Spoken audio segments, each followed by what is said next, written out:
What's up, and welcome into Fantasy Baseball today on Thursday, November 10th. I am Frank Stampfl, joined by the Welsh.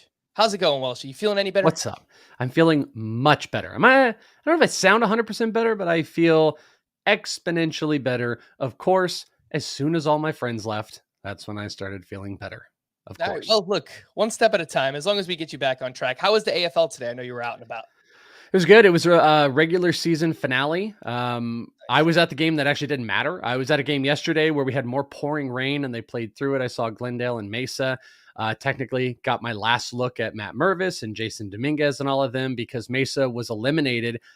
Two of the games, the game I was at, there was a no-hitter through 5. And then Glendale came back and won against Surprise, who's officially eliminated. Glendale is playing tomorrow in the play-in game.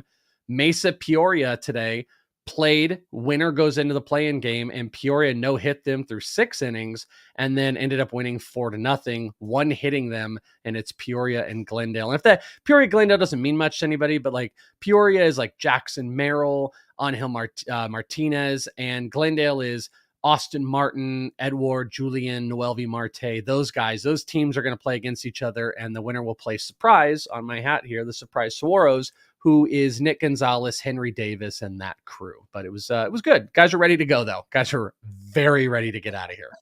Peoria, you mentioned Jackson Merrill's on that team. They're the Javelinas, right? They're the Javelinas. Okay. And you know what I found out today? I didn't even realize Jackson Merrill is the youngest player in the AFL. I knew he was one of the youngest, but I thought it was Davison de los Santos. Maybe he puts in more context for everybody too. When you take a look at how he competed, and he did pretty good, hitting right around 270, but how he did here as the youngest player in the AFL. But it is the Javelina team, the Pigs, as I think that's the hat you got. Yeah, that's exactly what I was going to bring up. I don't know anything about Peoria or the Javelinas, but the Stampfl family is a Javelina family. So. Yes, Javelinas are very mean wild boars that live out here. They're very vicious, as in if you were to see one, you would want to run because they're not like, oh, come here, sweet, like, come here, little piggy. Nope. They have tusks, they're hairy, and they will come straight at you and chase you. I have had friends that have been chased, and we were actually, my wife and I and our dog was chased one time by a javelina. So I'll stick to a cactus that at least I can control and walk around.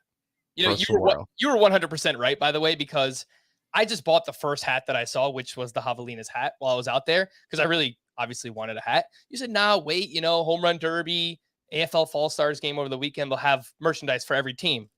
100% should have waited. Scorpions hat that is sick. So I wish I waited and I got my hands on that. I easily could have just bought 2, but why do I need 2 AFL hats? I'll wait. I mean, you can maybe, but I just want to point out the championship game is in Scottsdale on Saturday, and you do know someone that's going to be there. So just saying, get a little Scorpions hat. It was my birthday yesterday, Welsh. So it was your birthday. You know what? Maybe we need to get a little present. All right, be on the lookout then. Perfect. Alrighty. Well, today on the show, we haven't talked about it yet, but we're going to recap a draft that I did last weekend out at First Pitch, Arizona. And I may have a problem because it's November 10th and I already have 2 drafts in the books in early November. Like, what is going on? I'm doing another mock draft later tonight with Scott White. He's back in the mix. He'll be back on the podcast next week as well. So we'll have all different kind of industry experts and guests in that draft later on, and the results will be up on the site. That's a different draft than the one that we're talking about today, but just be on the lookout if you want to see some results up on the site.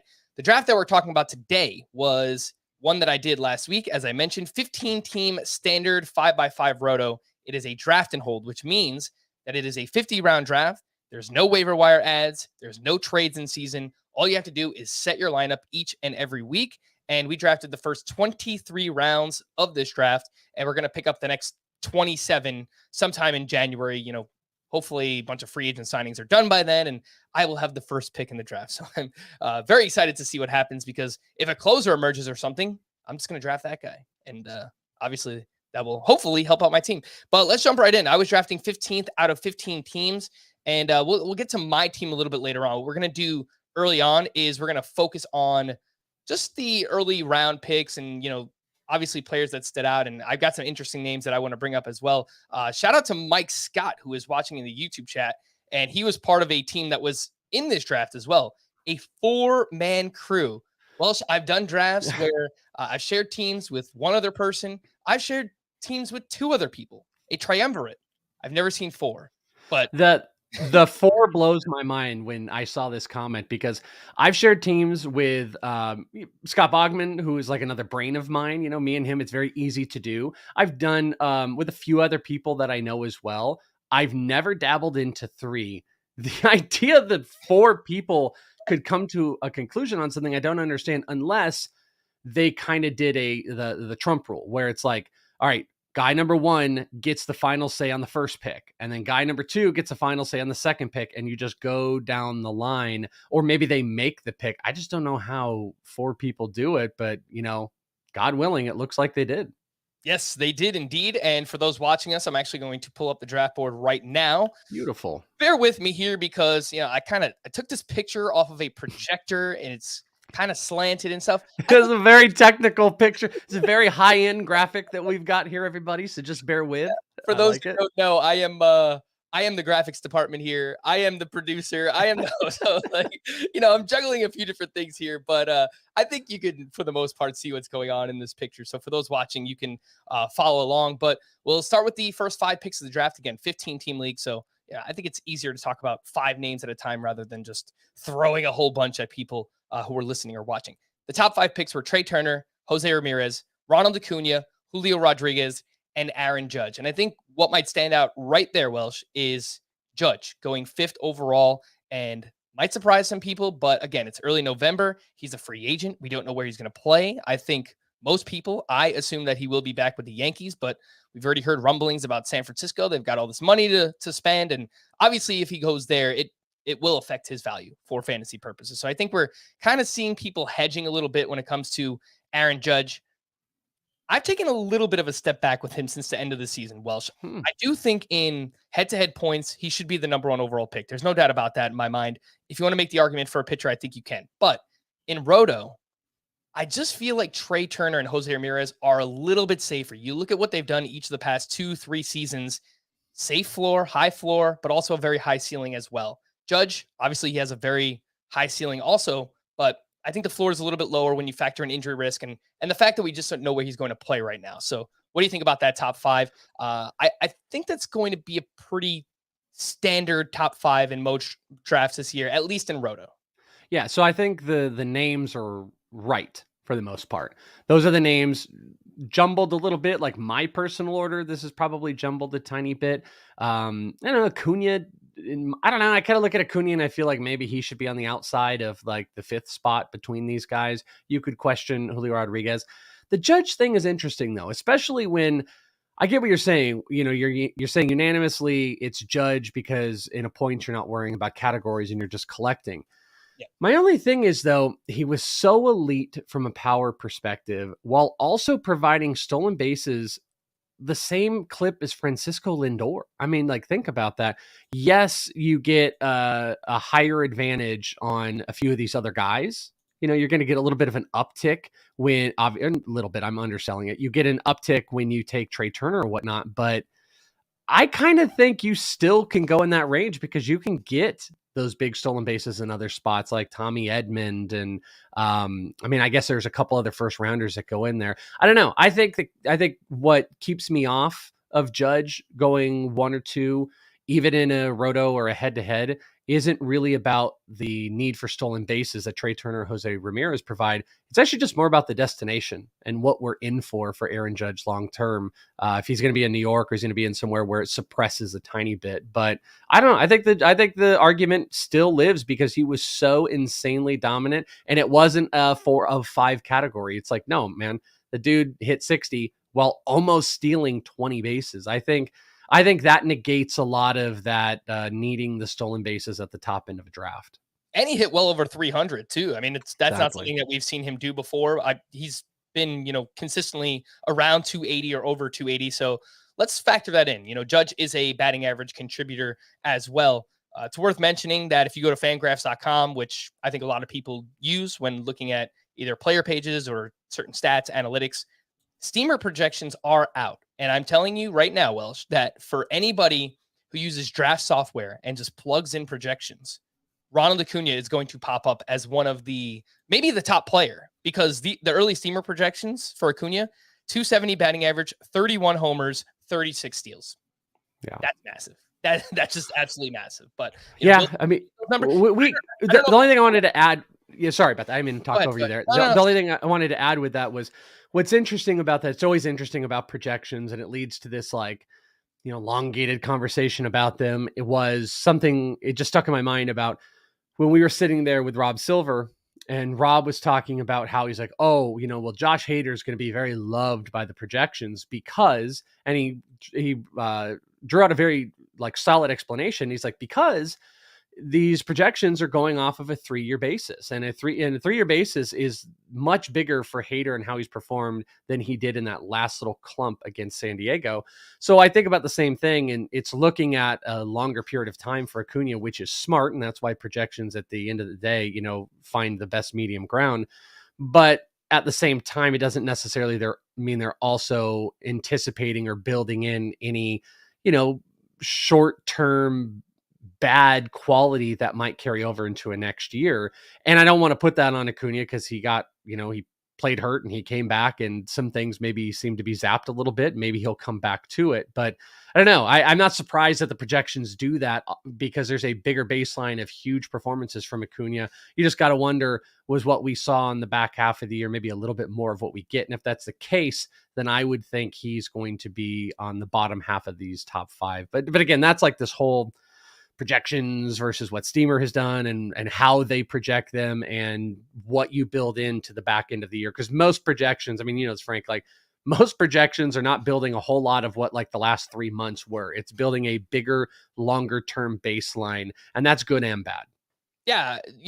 Typically the bigger the sample size, the better, right? So that's why you want to take into account 3 years worth of data, and you factor that more so into the projection than anything else. Obviously not, partial season statistics.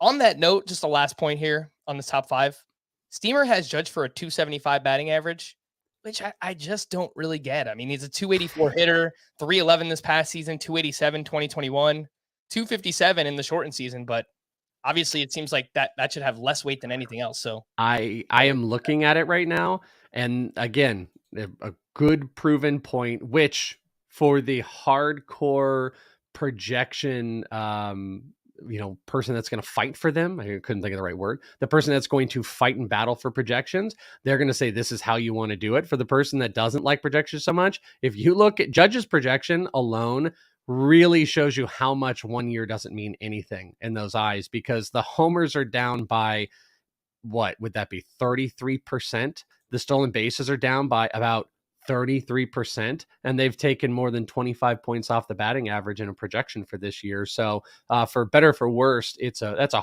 hardcore adjustment. Judge does not look like the elite player that he was last year, according to Steamer this year. Picks 6 through 10 in this draft, we saw Juan Soto, Shohei Ohtani, Bobby Witt, Kyle Tucker, and Manny Machado. And I don't mean to crap on anybody's team. If anyone's listening to this or watching this after the fact, obviously we're analyzing the draft, and we have to give our opinion on certain players, but it seems a little bit too early for Bobby Witt, in my opinion. He needed a monster September to make the season-long line look respectable. He still finished 23rd overall in Roto, and he went 8th overall in this draft. He went ahead of Kyle Tucker, Manny Machado, Freddie Freeman, Yordan Alvarez.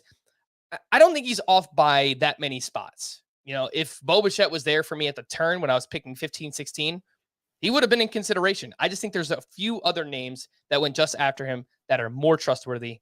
Your thoughts? It's funny. I actually thought you were going to say another guy. I thought you were going to say a different player when you said it, but I agree with you on the Bichette one. I probably would have taken every player in the first round above him. So yeah, like you said, right at the tail end, I probably would have taken, I hate to say it, the player you took over him as well. I kind of thought you were going to say Soto, though. I think there's an argument too. Yeah, that was I misunderstood an assignment you had for me for the show. Hey, pick a favorite and least favorite in the rounds. So I picked one for every single round instead of just a couple that you really liked and a couple you didn't really like. And I actually put Soto as the one that I didn't like the most out of this. And again, projections are going to be back to trying to be favorable. As a matter of fact, they have Soto hitting a higher batting average than Judge. Steamer does. They have him hitting more runs than Judge. They have him hit one less stolen base, and then like a handful less homers. Like they're almost having Soto be Judge again. And I get it, but I think there's a lot more questions with Soto based off of an entire year of struggles than there are giving him the benefit of the doubt over 3 years. So at 6, I'm taking Ohtani over him. I'm definitely taking Tucker over him at this point. Then you're getting into a range where I'll give you whatever you want. You want to take his teammate Machado, Alvarez. I think there's arguments for Betts even over him. But I don't know. 6 seemed a little bit high. Soto and Bichette both kind of stand out to me as a little bit high in this. And I would have taken the other guys that you just mentioned, Machado, Tucker, Ohtani over all of them. There's going to be one specific listener who absolutely loves you, Welsh, because he would email us every single day last year. And he would start the email with Juan Succo. Oh, no, I'm not a Juan Succo guy. I'm not the Juan Succo guy. That guy can like me, but I'm not a Juan Succo. It's just like, oh man, now I'm going to be the Juan Succo guy. Forget about it. No, but like we should question. Yeah. This is what's so hard about, especially this time of the year. And I'm a little selfish here because like I'm going to get to go see a lot of Soto in person because he's down the street from me in the Padres camp, and I will be at that camp as much as possible, really seeing how he's meshing with the players and stuff. But like he had contact issues all season long, and he went to a ballpark that is a little suppressive, that never really changed. He continued to struggle. Maybe an off season will get back to the player that we know more than what was this last player. But I think he's a absolute pure battle of what projections are built around, because the long term tells you should believe in him. And by the way, when I say I don't like it, I still like him as a first rounder. I just don't like him at 6. So I'm not exactly Juan Succo, but we also shouldn't just be like, that was an anomaly of last year. He was getting traded. He went to a new team and stuff like that. Like, I don't want to put that necessarily. Like, we should dig deeper to make sure there might be, to make sure that there aren't bigger contact issues than we're really worried about. But, I'm over here, Chris Juan Soto, Succo Welsh. Yeah, I mean, I'm going to look forward to hearing what you have to say about Juan. Now I just want to keep saying Juan Succo. Juan Succo. I know. It's like he's still a very, very good player, and I think he's worthy of being a borderline first-round pick. It might be a little bit early, though, at 6. I agree with you there. Picks 11 through 15 to round out the first round. Yordan Alvarez, Freddie Freeman, Mookie Betts, Garrett Cole, and then I took Bobby Witt Jr. and Vlad Jr. So I wound up with both juniors there at the turn. I really like this range, too. Alvarez, Freeman, they seem rock solid. Mookie Betts, it kind of feels like Mookie Betts should go where Soto went, maybe, totally. 6th overall, maybe even earlier than that. I mean, he's just about as consistent as it gets year in and year out, still plays for one of, if not the best lineups in baseball with the Los Angeles Dodgers. But yeah, I took Bobby Witt Jr. and I took Vlad Jr. I think you can argue for names like Rafael Devers and Austin Riley or Bryce Harper. But me personally, Welsh, in a Roto league, I don't like coming away from the draft with my first 2 hitters not contributing anything in steals. I know Scott, if Scott was here, he would say, well, Frank, there's going to be more steals this year. You're going to be able to find them in the middle parts of the draft. And I agree. But if I can get someone like Bobby Witt Jr., who I have some questions about the batting average, other 4 categories, I think he's probably going to be elite. So I really don't have a problem with him going in this range. And in fact, his early ADP, the NFBC, a lot of players do, draft for upside. There's an overall component in most of the drafts. He's been like a top 10 player early on. So I was delighted to get Bobby Witt Jr. here at the turn.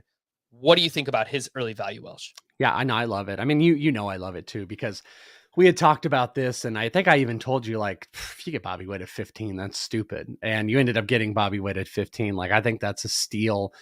25. I want to say, do you know off the top of your head? I mean, I could click on it real quick. What Bobby Witt's, maybe I can find it real quick. What is batting average? Oh, here it is. So he hit 254. Yeah, 254 last year. Yeah. His steamer projection is a higher batting average this year. You love to see it. Homers, real. Stolen bases, real. Middle of the lineup, real. Playing time, real. All those things are good. Hopefully they build some pieces around him so he can contribute an RBI. But I think this is great. And I completely agree with you. I want to get stolen bases. One of my biggest I'm an advocate of with stolen bases is and I know this is a little counter to Scott. Like Scott has said, oh, you can get the stolen bases late. I don't mind stolen bases late, but the most consistent stolen bases you can get tend to come out of the top end of drafts. Like those are guys that don't waver and waffle and you lose them for playing time or they're empty.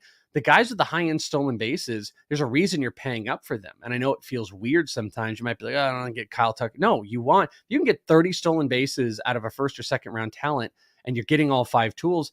Then you don't have to worry about them disappearing or fading away or anything like that, or trying to get like one mediocre stolen base guy and then a bunch that contribute just a little bit. Well, if all of them stop just a little bit, then you've just lost any of your advantage. So I agree with you in general that one of my first 2 hitters or 3, I want to get some decent stolen bases out of. If I can be the guy that got Kyle Tucker and whoever, Lindor, not that I would want that pairing, but just try to prove a point of the stolen bases. I think that's a huge win as well. And that's also coming back to why I like Judge, because Judge, I think, contributes in that. But I do want to say Betts is a steal at 13. I think your Witt Guerrero combo also looks killer. I think there's so much upside there for a bounce back with Guerrero getting higher batting average. I think he's a much better hitter than, numbers spit out. And I think Guerrero is going to bounce back more this year. We're going to get more of the OG Vladimir Guerrero. So Bobby Witt and him, it's a really, really good one. The only interesting thing though, no, never mind. I was about to say the third base thing, but Vlad moving over to first, you locked up your first baseman. You can kind of sneakily put Bobby Witt in at third base for your steals, which I think gives you even a better advantage there. So you could swoop up another shortstop later, which I believe you did. So I very, very much like your start. It's a good sneaky roto / head-to-head type of draft. 2 quick questions before we move on to the second round. Do you think Bobby Witt Jr. should be a first-round pick in a 12-team league? Because I do think most of the people listening or watching this play in 12-team leagues. It's actually the poll that we have going on YouTube right now. So I'll read you those results. Is Witt a first-round pick in a 12-team league? And would you take him or Bo Bichette first? Yes and yes. And I think the second yes is pretty close. That's a pretty close one. I actually wouldn't even kill someone for pairing those 2 together if you wanted, because you can put Bo's your short and Bobby Witt's your third baseman. But I could see why people would not want to because of the player pool that's out there. My argument would be that the reason why is I would rather get the high upside young guy right now with the playing time and all of those extra stats because of the veteran I'm going to get on the back end of this. Because if I'm getting Bobby Witt at 11, I've got an opportunity to get a Vlad or a Betts or a Freeman or a Trout or Harper on the backside of it to kind of stabilize it. So I would say yes. And then me personally, I think I am taking Witt above Bichette. So we've got 24 votes. Obviously, it's a pretty small sample, but so far, 58% say no, that Bobby Witt Jr. should not be a first-round pick for next season. And I think that's going to be a pretty polarizing one. I think Witt and Bichette are very similar. I think I give Bichette the edge for his third base eligibility. You trade off a little batting average from Bichette, but you get more steals with Bobby Witt. So, you meant Witt. Sorry, you said Bichette over. You meant you give Witt the edge because of the third base eligibility. Yeah. That is what I meant. I think that's not what I said, but yes, that is what I meant. Yeah. So starting off the second round, I took Vlad Jr. Then we saw Rafael Devers, Corbin Burns, Mike Trout, Bryce Harper, Pete Alonso, Austin Riley, and Ozzie Albies. So a lot of hitters in this mix. Harper is one that stands out to me where normally if everything is all right and we have no question marks, this is screaming value for Bryce Harper. He's utility only to start the season.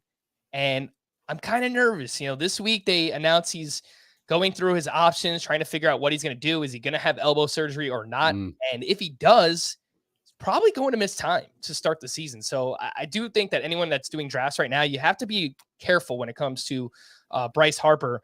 The other one that stands out is Ozzie Albies. And as much as I like the player, power speed combination, going ahead of Paul Goldschmidt, Lindor, even Fernando Tatis Jr., seems kind of early. Seems kind of early for Ozzie Albies. No chance. You told me to pick my least favorite of rounds. Well, you told me to just pick some least favorite. The easiest one, and I will tell you this, when we're honing in, you're going to hear me talk about it later. This is probably my least favorite pick of the entire draft is Ozzie Albies here because I think it's too risky. I don't think he warrants it. you want to talk about, I really don't even need to give any explanation if you just list the players that went after him. You said Paul Goldschmidt, Sandy Alcantara, Shane McClanahan. There's no way. There's a better second baseman than him in fantasy already that goes 2 rounds later. So there's no way. It's just not the pick that I would want. Jose Altuve outperformed him, but it's father time type of stuff. It's early, so you don't want to kill, like you said, you don't want to kill these type of drafts because it is very early and people have to reset their minds and stuff like that. But the good thing to get in is I'm not going to invest in Ozzie Albies if it costs me a top 3 round pick. Yeah, I do think in most drafts he'll probably be more of a 3rd or 4th round pick, and I kind of think he's in a similar tier as Albies and Marcus Semien, who are the top second basemen. I think Altuve is obviously a little bit safer, but we did see just 2 years ago, 2021, that Ozzie Albies performed like a top 12 player. He was 30 homers, 20 steals. Have some question marks about the power now that we've got the humidors and offenses down a little bit in general. But I still like Albies, but that seems a little bit. There's just 2 other second basemen that go rounds and rounds later that can be 30, 20 guys without thinking twice about it. Just maybe the batting average wouldn't be there like it would be with Albies, but there's just too many questions. It's too risky. All right. So for those following along, or if you're watching us live, you see the draft board up. You'll notice that excluding Shohei Ohtani, only 2 starting pitchers were drafted in the first 23 picks of this draft. So typically 12-team leagues, only 2 starting pitchers in the first 2 rounds, which sounds kind of crazy. But to put that in perspective, we saw 5 pitchers being drafted in the first 23 picks of ADP last season. That included Garrett Cole, Corbin Burns, Walker Buehler, Max Scherzer, and Brandon Woodruff. Why is this happening? I think it's a combination of things that we're seeing right now. We're lacking in an abundance of elite offensive players. I think you see that drop off too after Goldschmidt, Lindor.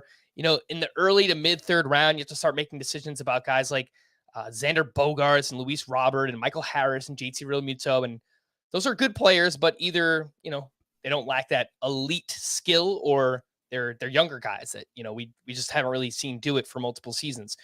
So that's one reason.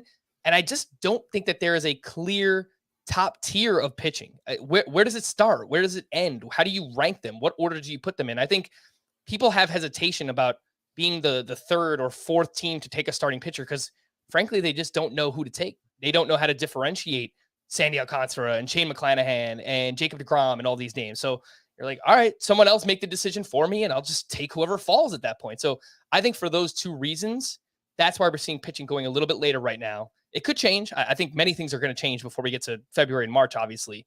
Your thoughts on pitching this early in the offseason? Yeah, I think you said it great. Paul Spohr had famously said years ago, the glob, he called it. There was this glob. It was after the elite guys. Except now, I think this is morphed into just multiple globs of pitching. There's the top end glob of pitching, which is not 1 or 2 guys because the differentiation isn't quite there. It's a big glob. It's Cole, and if you want to throw Ohtani in there, and Burns and Alcantara and Cease and McClanahan. Then the next glob that sits in there has got like Urias and Woodruff, and you've got the guys in, you want to call them the 2nd or 3rd tier of the glob, are not that much different from even the top one of Gallen and Luis Castillo and Verlander. And there's just so much good pitching that I don't think anybody feels pressed. If I don't get Cole, there's no way I can compete if I go and get Rondon later. And guess what? You can. And everyone knows that now. And there's so many that you can get multiple of them. You could go 3 straight. And technically in this draft, you could have gone 4 straight rounds if you wanted with hitting.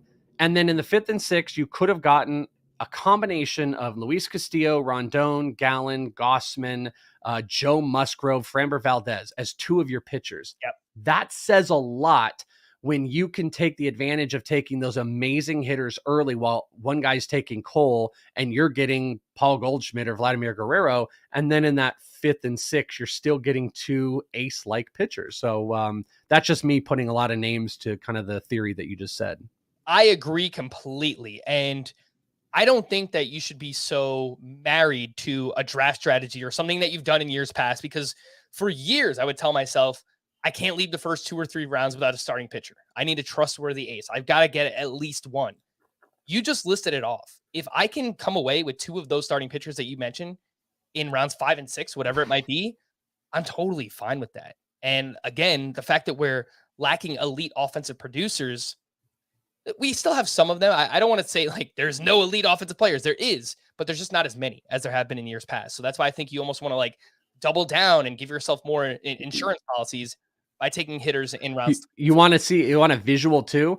This is my tease for people to make sure, because I want you to physically see it. Come over to the Fantasy Baseball Today YouTube if you're listening on the podcast, subscribe, and then make a comment, say you love the Welsh, blah, blah, and then come on and look at the video and just look at something for me, because go to round 8 and look at the hitters that are there. And I'm not trying to jump ahead, but like this is Cron and Chris Bryant and Nate Lowe.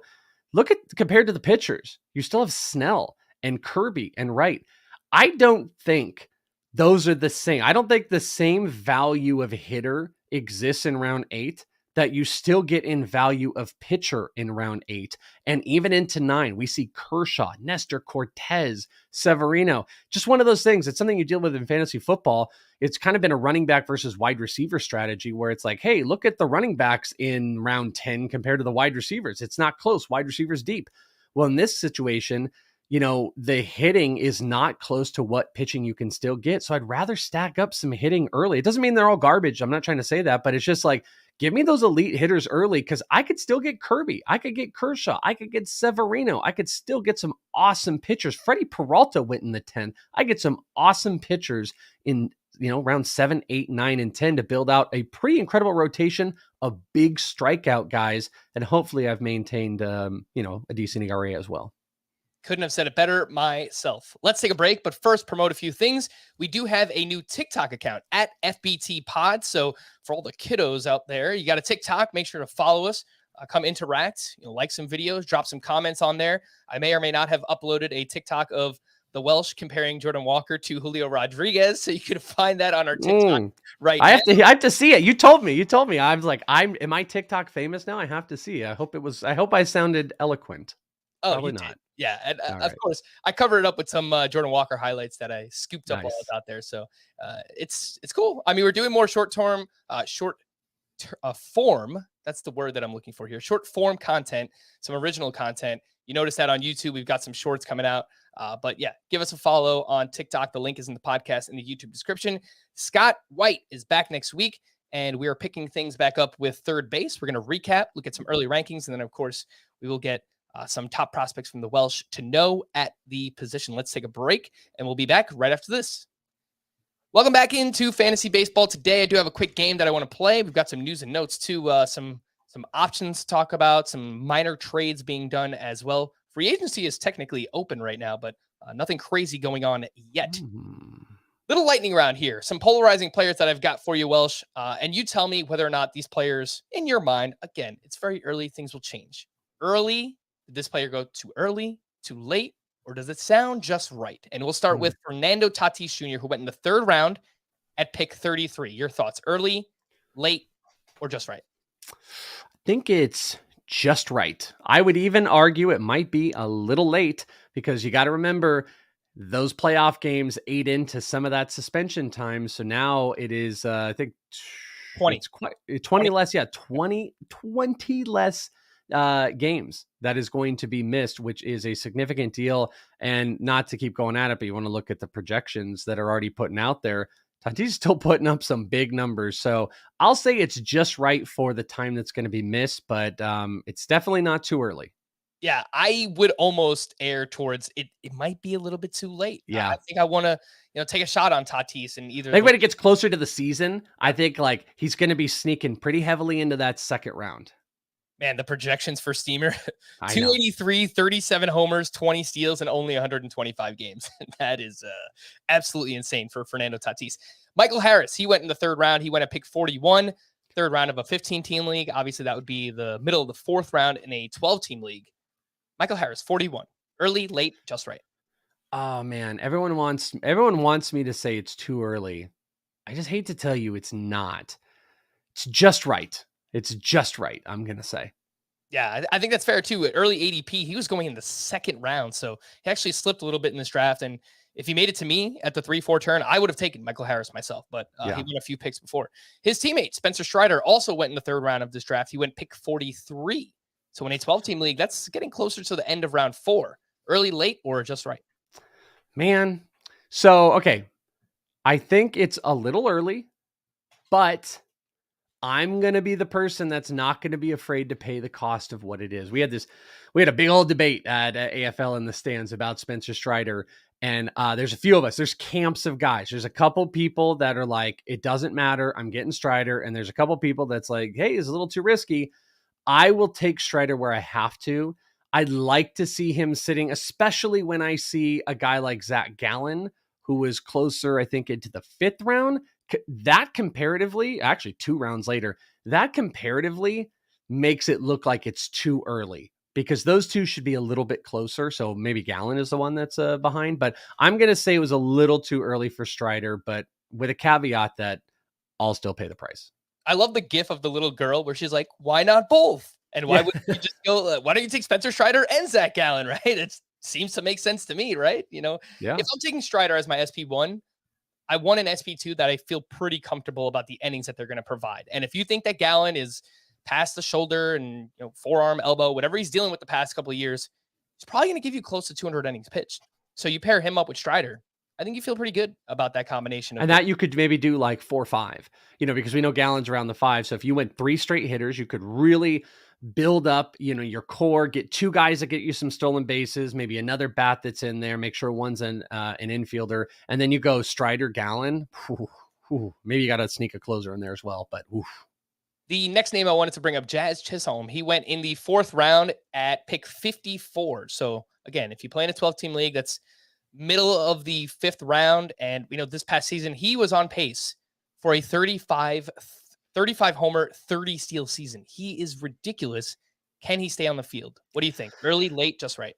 I'm a little worried, and I've joked that he might be our new modern day Giancarlo Stanton, where he just finds ways to hurt himself. But I'm going to say this is too late. He's going too late. I would rather in a vacuum right now have Jazz Chisholm than Ozzie Albies. I would rather go and take my risk, especially in a format like this, where I'm trying to build up these categories. Better power, I think better speed. He's a little bit more electric. RBI might be a little bit more of a difficult time, but with this time off, I'm hoping he's going to be healthy and raring to go.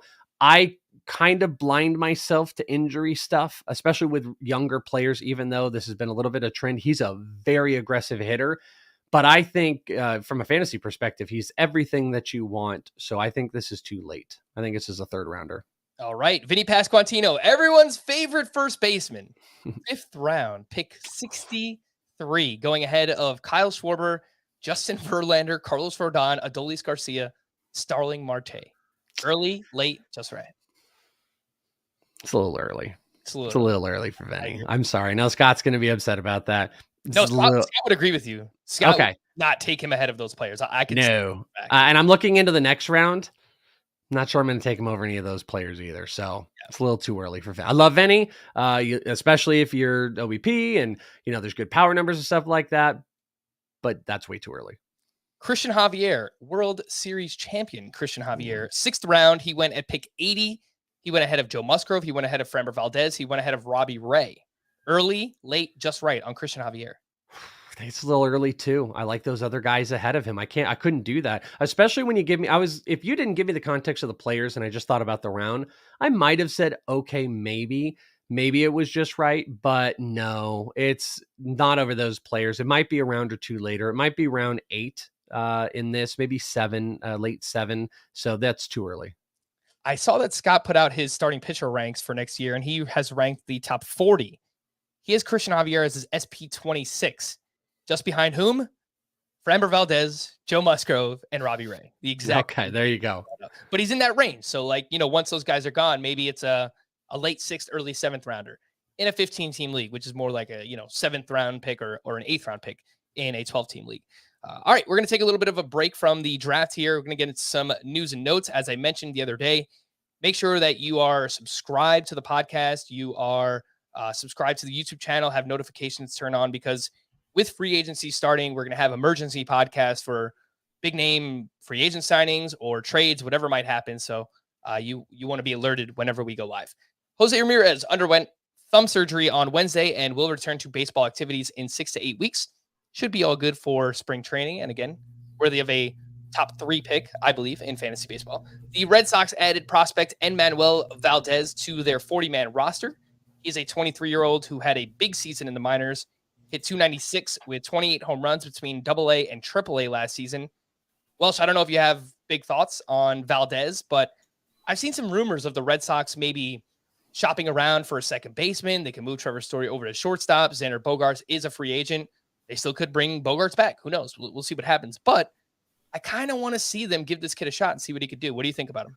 Yeah, I like Emmanuel. He was with the Houston Astros before this. A little bit smaller of a guy, 5'9", but big power. Last year registered 28 homers. 28 homers with over 100 RBI and 8 stolen bases. He's got a nice, beautiful uppercut swing too. It's one of those like, it's kind of like Jose Altuve. I hate to say it. It's like the smaller guy uppercut swings. Those guys that know how to loft the ball, when they get a hold of it, it just looks gorgeous. And Emmanuel does that a lot. So I actually really like this move. I've got Emmanuel probably higher than most prospect people. I think I've had him around the top 150, even closer into the top 100, just because of those power numbers.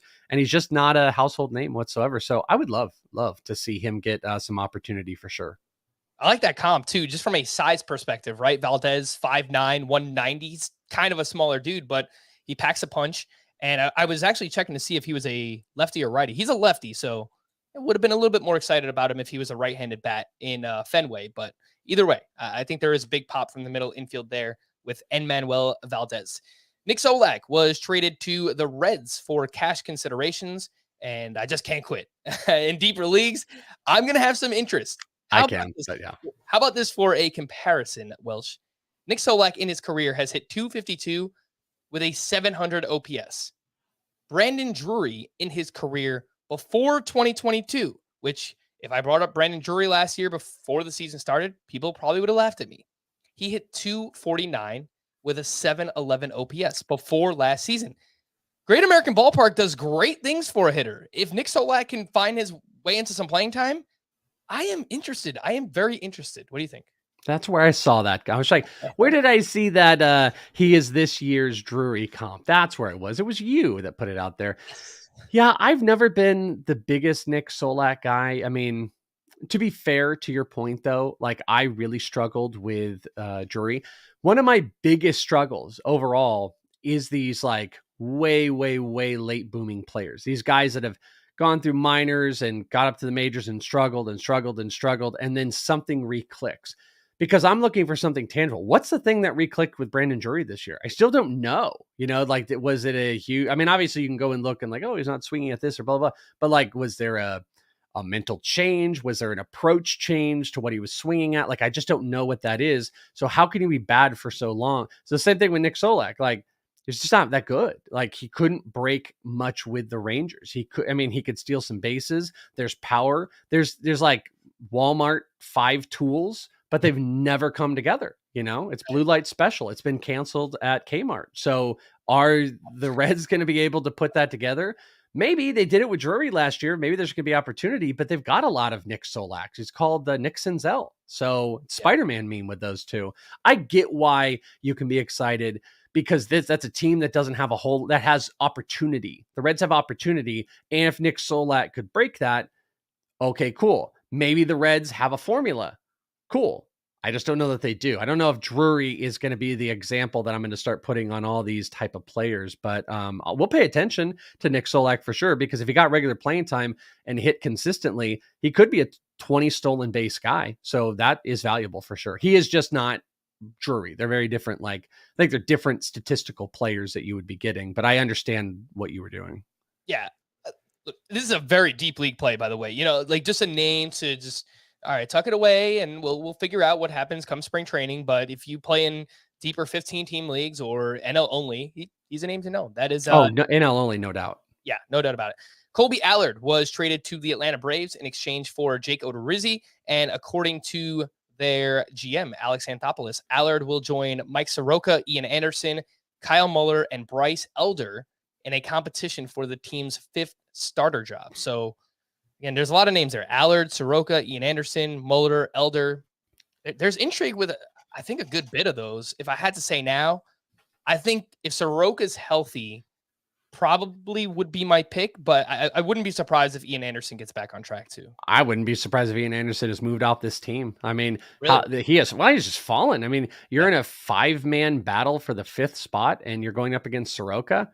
There's no way. I mean, Soroka's the only reason he doesn't take that job back is if he's not healthy. If he hasn't been stretched out enough or whatever, he's taking that. So what are they going to do? Put Ian Anderson in the bullpen and make him a 6th starter or a long relay? I don't know. That just seems weird. I think this team would probably benefit from cashing in on some of those young arms that they have and how they're able to burn and churn and recreate them like Kyle Wright.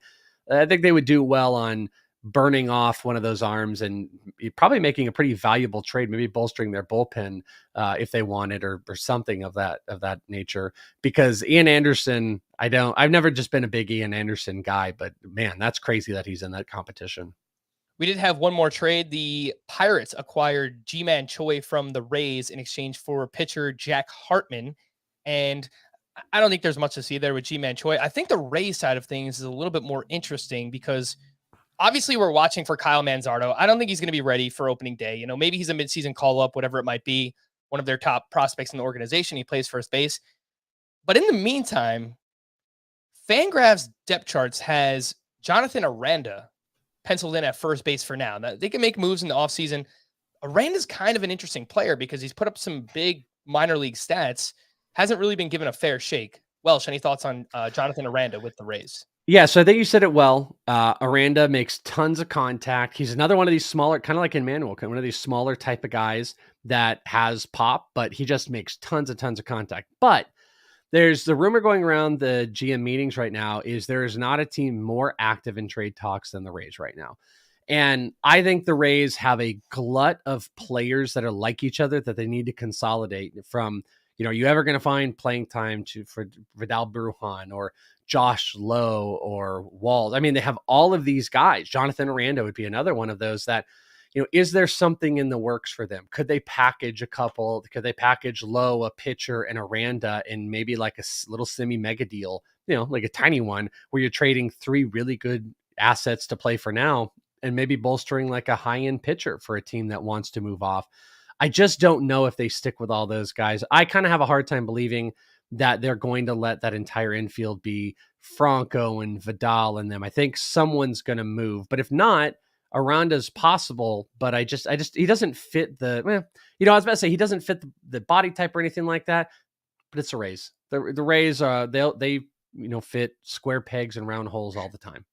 Yeah. You know, I'm looking through first base now just to see if there's anyone that stands out. Obviously, Rizzo, Jose Abreu, and Josh Bell are all free agents, so they can go that route if they want to. I don't know who might be available for a trade. There's no one that really jumps off, like maybe a Rowdy Tellez or someone like that, but, you know, Milwaukee still kind of needs him too, so I don't know. We'll see. I think it's a good thought. They do have too many of those players, but I just don't know which first baseman might be available.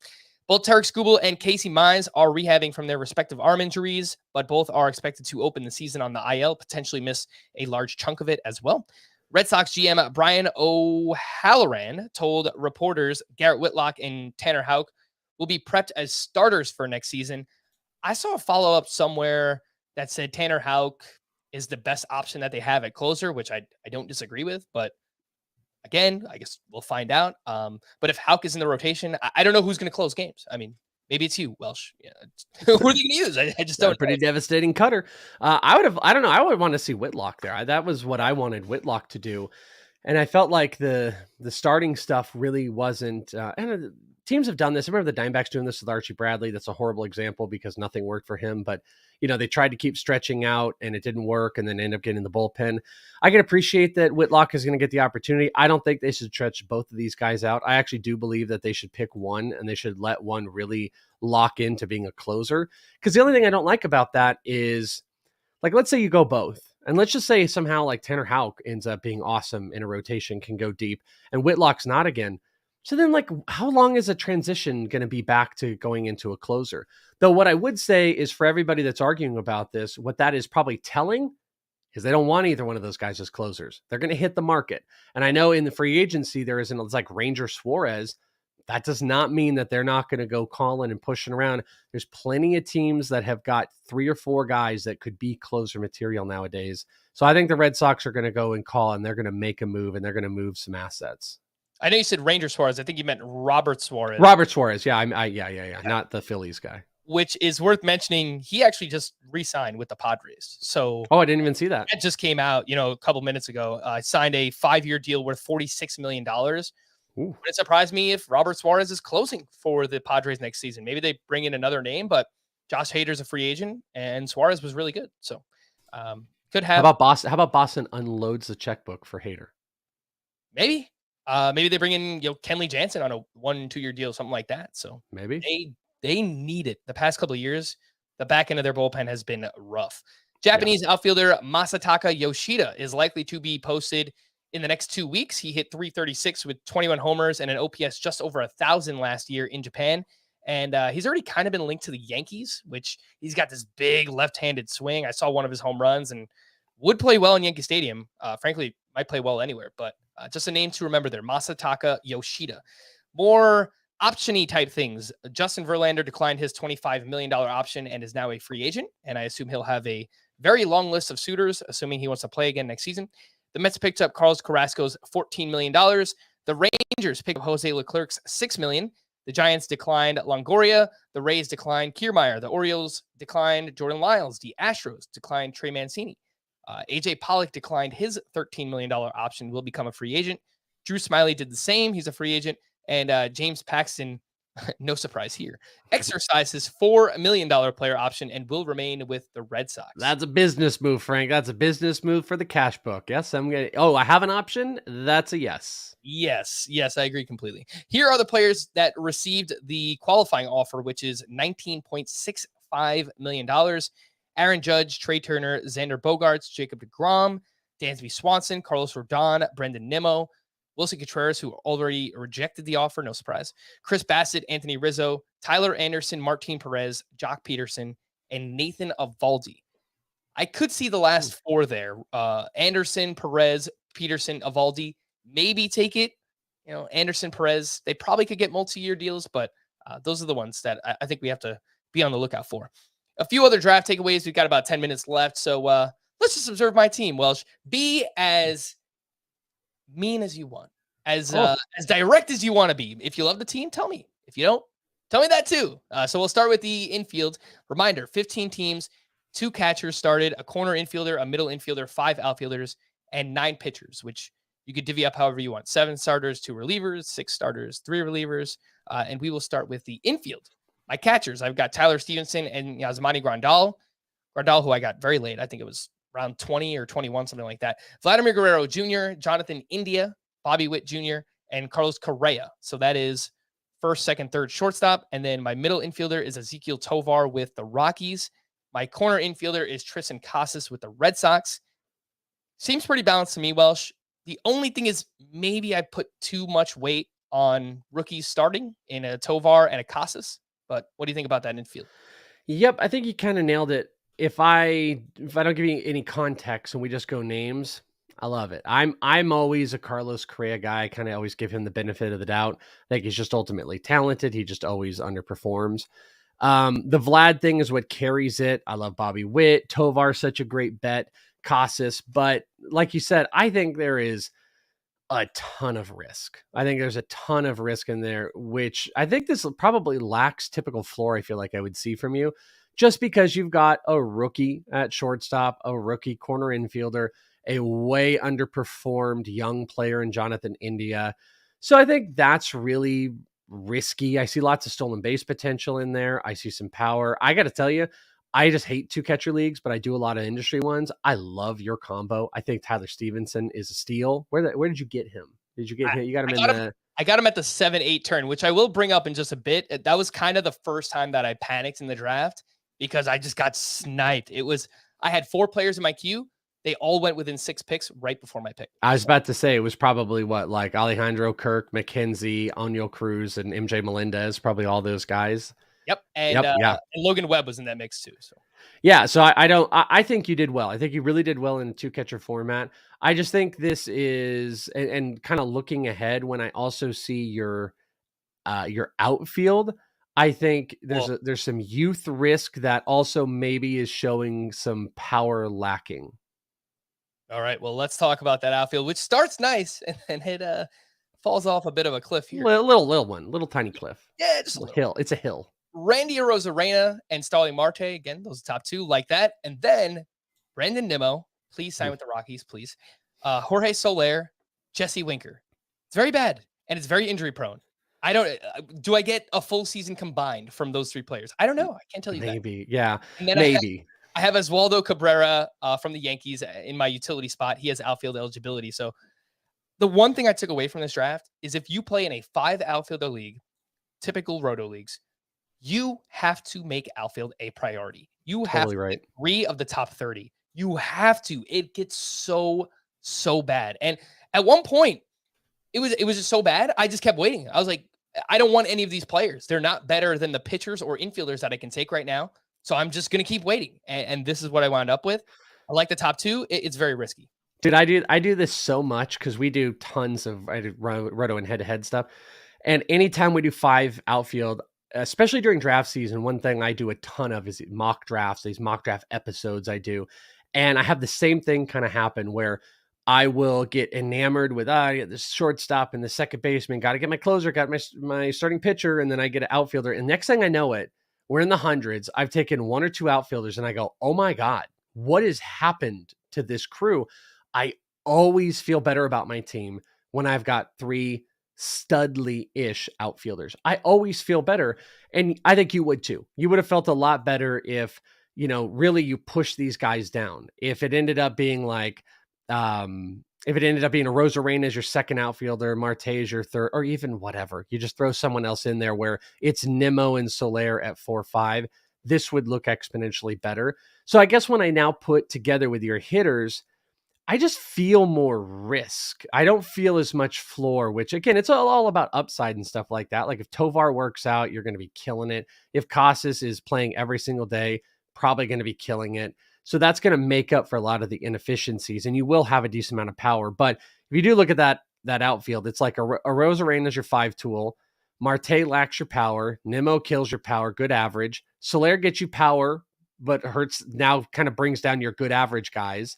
And Winker is just a bag of whatever, at this point. So, yeah, man, I like your infield quite a bit more than I like your outfield because even though there's risk with Casas and Tovar, I don't see the downside like I do with Soler and Winker for sure.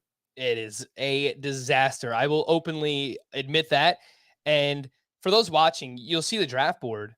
And I took Randy Arozarena over Jose Altuve, which seems hypocritical because I've talked up Altuve and I would love to have Altuve on my team, but I'm damn happy that I did it because oh my God, how much worse would this outfield look? You have to make it a priority. That is the one takeaway again that I took away from this draft. Takeaway that I took away from this draft. Yes, that's a very good podcasting. I took Tyler Stevenson and George Kirby at the 7-8 turn. Again, this is the first time in the draft that I kind of panicked because I wanted a good catcher. And I needed an SP2. I only had Max Scherzer at that point. And look at this run. It's, I missed out on Logan Webb, Alejandro Kirk, Tristan McKenzie went, MJ Melendez went 1 pick before me. I had all those 4 in particular. It's like, I'll take one of those catchers. I'll take one of those pitchers. They all went. Let me ask you something. Go ahead. I'm looking at the draft board right now. Do you think you could have dealt with a situation, because I see how the arrows are pointing, if you didn't take Kirby and you took George Springer instead, and you now have Springer, Arozarena, and Marte, and then you come back around in the 9th, and I see where you have Carlos Correa, but instead, maybe you double bang pitching there, and you go even Freddie Peralta and or Giolito or Lynn or whatever combo you want to do, and then now what you're doing is you don't have that infield, that little bit of infield push with Correa. Honestly, in this situation, I suppose, you could have still got Correa with another starting pitcher because you picked back to back, but you could have just double tapped starting pitchers there. You think you would like that team better with Springer instead of Correa? Yes. Completely. Okay. I mean, that was the point that I was going to bring up and I think what I would have done differently is not taken Tyler Stevenson. So I think I still would have taken Kirby and I would have taken Springer and I would have just kind of waited on catcher. I like Stevenson, but actually based on early ADP, he goes in the 9th round. I took him at the 7-8 turn. So I did read quite a bit based and we on ADP, but yeah. and I see Willem Contreras and Sean Murphy going in the 9th and 10th. And now that I'm kind of looking at that, dude, it's like, yeah, you know what? You could have taken Kirby and Springer, and then maybe 9th and 10th, you could have taken, I guess you couldn't have taken Willem Contreras, but you could have at least got Sean Murphy to go in there, and he would have then paired with Yasmani Grandal. That's the oversight. That's like if we had the big picture beforehand, you know what? I 100% think that would have been the better play. And this team construction would look so much better, but it is what it is. Now you kind of know for future ones, but yeah, maybe Stevenson was kind of the start of the problem and passing on Springer as well. So let's talk about those pitchers real quick. The ones that I wound up with, I took Max Scherzer at the 3-4 turn. I don't know if people are just scared off by the injuries that he suffered the past couple of years. If he is lasting till round to pick 46, I will have a lot of Max Scherzer this upcoming season. I got George Kirby as my SP2, then Lance Lynn, Jeffrey Springs, Trevor Rogers, Marcus Stroman, and Kenta Maeda, who was the last pick I made on this team. It was, round the end of round 23. So obviously very, very late. Should be ready to go on opening day for the Minnesota Twins. And then my relievers are Felix Bautista and Scott Barlow. Bautista I took at the 5-6 turn. That is also a priority of mine in Roto leagues. I want to get at least one of the top 10 relievers. I want one anchor. I want an anchor closer. To me, Bautista is that. And then I also took Scott Barlow, who I wasn't planning on taking another solid second closer. He just lasted really long. It was, the 11-12 turn. So I had no problem taking Scott Barlow there. What do you think about the pitchers? I love Scherzer.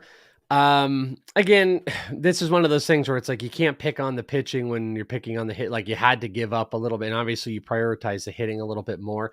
I personally probably would have loved one more solid pitcher. That's just how I construct, to have like Scherzer and somebody, I guess I'm kind of looking back. See, this is the problem though. Musgrove at the 5-6 was the one that I was really looking at.